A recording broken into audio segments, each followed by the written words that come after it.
I have a secret. It's not really a secret, it's more like magic or a superpower. There's this thing I do, and the more I do it with intention, the more it changes the course of my creative life. In fact, of all the things I've learned about creativity and art and life in general, it's the one most important thing and the one thing that most consistently influences my writing, my personal life, and my experience of living. I'll let you in on my secret weapon and give you an update on my quest to write 1 million words in this week's episode of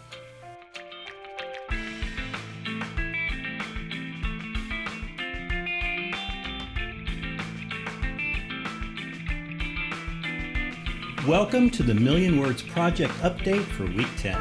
I'm your host, author, writing instructor, and creativity coach, Eric Sheridan Wyatt. Each week I give you an update on my challenge to write 1 million new words in 12 months, and I share some of the ups and downs of my creative life.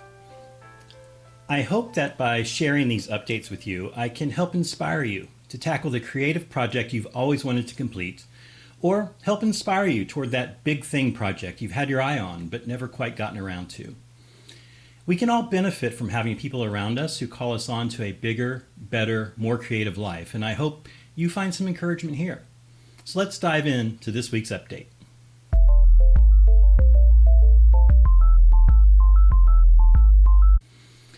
For the last 5 weeks, I've been recalibrating and wrestling with balance in my creative life. In doing so, I've been hugging the line of the weekly target of 20,000 words. I've been 3 weeks just over the target and 2 weeks just missing the mark. The goal versus actual tracker is a good visual representation of that.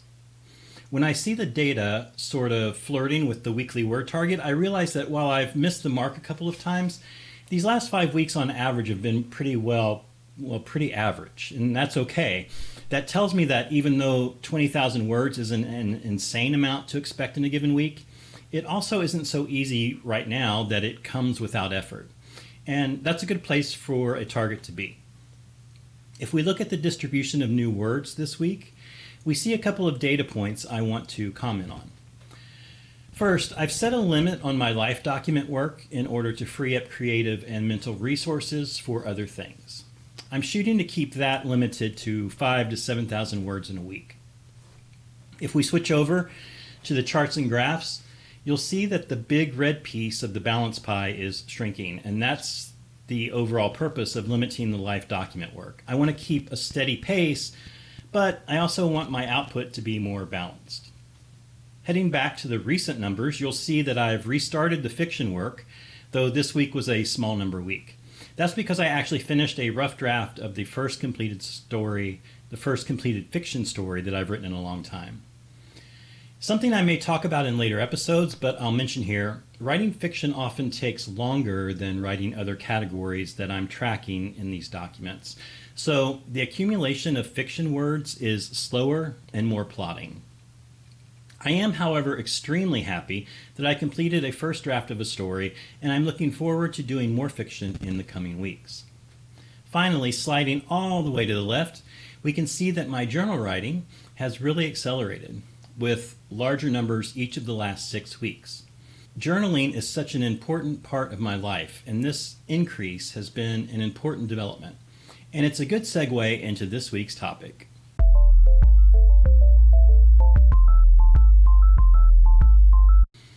As we saw in the raw data, week 10 was a big journaling week for me. I've mentioned before that my journaling output is a strong indication of the health of my creative life and my life in general. Even though I've always journaled to some extent, I've been journaling consistently and intentionally for about 12 years now. I have a lot of data about what my journaling life looks like. For me, my sort of baseline, life is normal, things are moving ahead with something approaching normalcy, my journaling output is somewhere between 4,000 and 4,500 words a week. I try to journal 5 or 6 days a week, every week. Yes, there are weeks when that doesn't happen, but that's the general intention. If I go for several weeks without journaling, or if my output is noticeably lower than that baseline, I have a pretty good indication that something is wrong. In fact, if you've been with me on this million words journey from week one, you'll recall that one of the ways I realized that my creative life had stalled out and needed to be revived with something drastic is that when I reviewed my journals from 2020 and 2021, I realized just how far below that baseline my daily practice had fallen.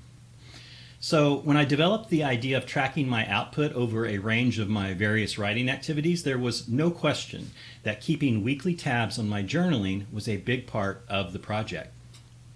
In fact, it's the first column on the weekly tracker for the specific reason that journaling is the most consistent measure of the vibrance of my creative life, and it is a key indicator of my general physical, mental, and spiritual well-being. Now, that's a big claim, I know, but I believe it.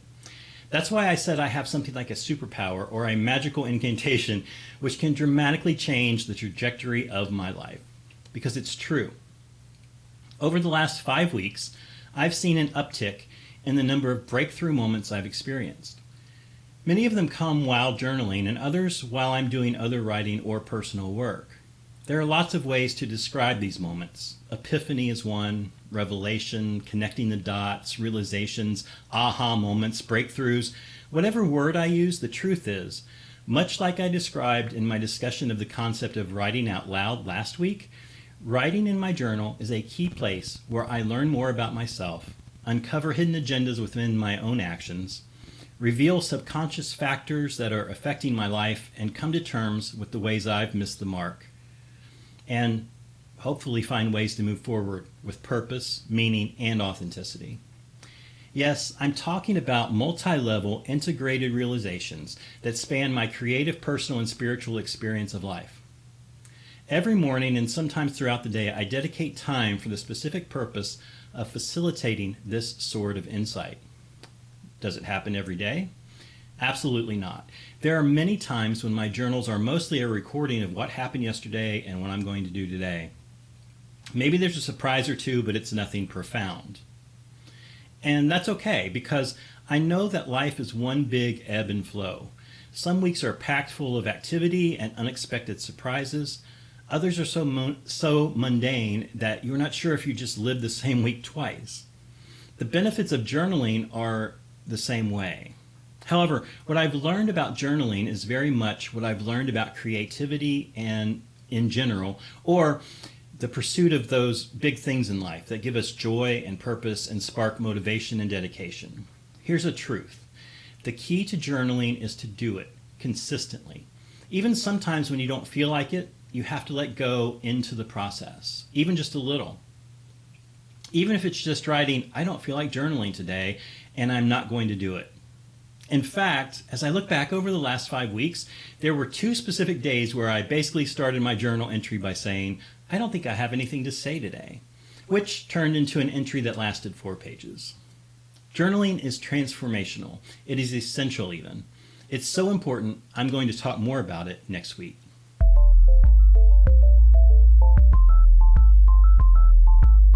Julia Cameron, author of one of the most influential books I've ever read called The Artist's Way, said the following about writing morning pages journal entries. Pages clarify our yearnings. They keep an eye on our goals.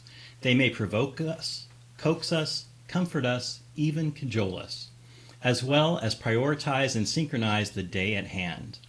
If we are drifting, the pages will point that out. They will point the way true north. Each morning, as we face the page, we meet ourselves. The pages give us a place to vent and a place to dream. They are intended for no eyes but our own. The increase in my journaling output over the last few weeks has really kickstarted my life in several ways. First, my writing time for my fiction and other nonfiction work has been so much more fruitful.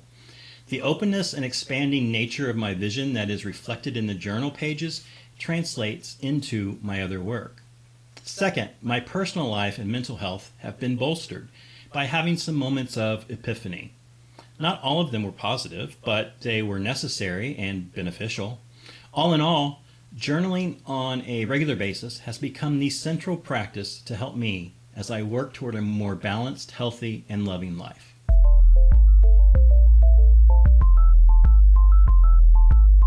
Okay, I'm going to give you an assignment. This is especially for you journaling skeptics out there. No, I'm not going to challenge you to journal for a week. I'm going to wait for that challenge until I've given you some more guidelines for journaling. Of course, if you want to start journaling, even before we get to more details, I heartily support your decision. All I want you to do this week is take the length of time that it takes you to have a cup of coffee or a glass of wine or a walk around the block and just think about the concept of journaling.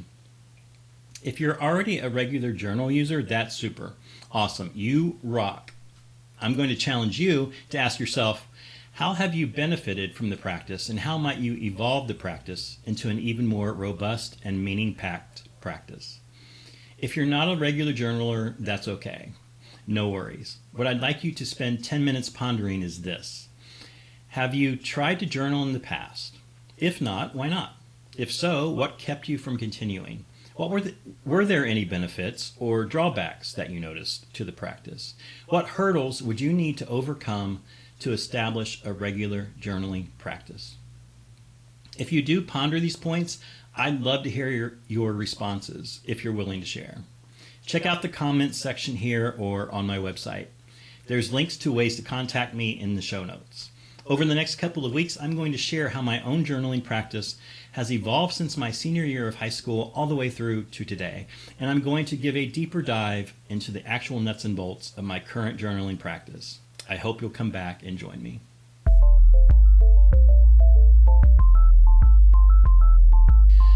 Wow, I am so excited for the next 2 episodes. I absolutely love talking about this topic, and I'm looking forward to diving even deeper with you.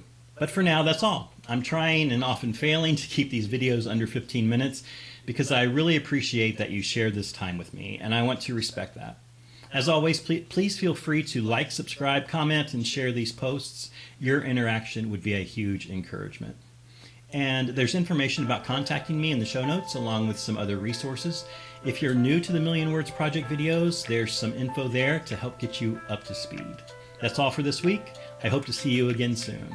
Until then, remember, your words matter. Make them count.